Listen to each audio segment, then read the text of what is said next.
আসসালামু আলাইকুম। আজ আমরা তৈরি করব ডিম আর আলুর একদম ঘরোয়া কিন্তু দারুণ মজার একটি রেসিপি। এই রেসিপি রান্নার জন্য আজকে আমি নিয়েছি 4টি ডিম এবং 3টি মাঝারি সাইজের আলু।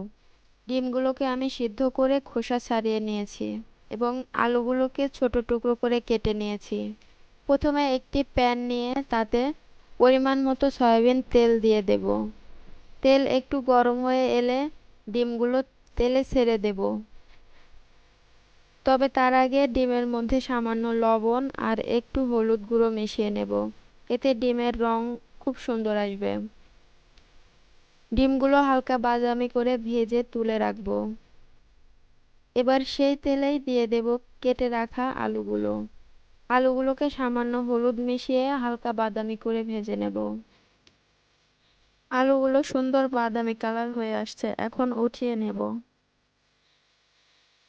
এখন কড়াইয়ে দিয়ে দেব কেটে রাখা পেঁয়াজ। এ পর্যায়ে পেঁয়াজগুলো সুন্দর ব্রাউন কালার করে ভেজে নেব। এতে তরকারির টেস্ট অনেক বেড়ে যাবে। পেঁয়াজ বেরেস্তার মতো ভাজা হয়ে গেলে এতে একটু পানি দিয়ে দেব। এখন দিয়ে দেব হাফ চামচ করে হলুদ গুঁড়ো, শুকনো মরিচ গুঁড়ো, ভাজা জিরার গুঁড়ো, স্বাদমতো লবণ আর 7 থেকে 8টি কাঁচামরিচ ফালি করে কেটে দেব। সবগুলো মশলা ভালোভাবে মিশিয়ে নেব। এবার ভেজে রাখা ডিম এবং আলুগুলো দিয়ে সুন্দরভাবে নেড়েচেড়ে মিশিয়ে নেব। এবার দিয়ে দিব 2 কাপ কুসুম গরম পানি। পানি দিয়ে প্যানটি ঢাকনা দিয়ে ঢেকে দেব। এভাবে 8 থেকে 10 মিনিট রান্না করব। আমি পুরো রান্নাটাই করব মাঝারি আঁচে। প্রায় রান্না হয়ে এলো। এবার দিয়ে দেব কুচি করে কেটে রাখা একটি টমেটো। টমেটো দিয়ে নেড়েচেড়ে আরও 2 মিনিট রান্না করব।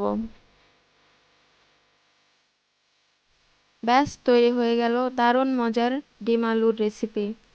গরম ভাতের সাথে পরিবেশন করুন। খুব সাধারণভাবে রান্না করলেও এর স্বাদ কিন্তু আপনার মুখে লেগে থাকবে অনেকক্ষণ। বাড়িতে একবার রান্না করে দেখুন আর কমেন্ট করে জানাতে ভুলবেন না কেমন লাগলো। রেসিপিটি ভালো লাগলে কমেন্ট করে জানাবেন। আর যদি নতুন নতুন রেসিপির আপডেট পেতে চান, চ্যানেলটা সাবস্ক্রাইব করে সাথে থাকুন। ধন্যবাদ সবাইকে। আবার দেখা হবে পরের ভিডিওতে। সে পর্যন্ত ভালো থাকবেন।